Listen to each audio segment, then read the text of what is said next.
Hi, I'm James from Sunbank Solar, and today I'm going to show you a typical roof attachment. So there are many different types of roofs, many different types of roof attachments.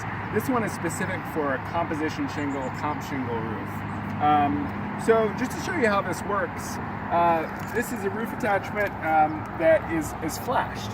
So this is actually the flashing, and this would slide underneath a shingle. So we won't do it too much here, but it would go up all the way until here. So that would be fully in there. This is the plate, which is actually lagged into the rafter. That's a really important point because, of course, it has to be lagged into something really solid that's going to hold it. So that actually is lagged in first, and then you have your flashing, which goes over it and goes under the shingle, so water would just go down and over. And then you have your L-foot attachment. So that simply screws onto the plate, and then you have a fully flashed assembly, and then the Sunbank bracket will mount directly to that L-foot.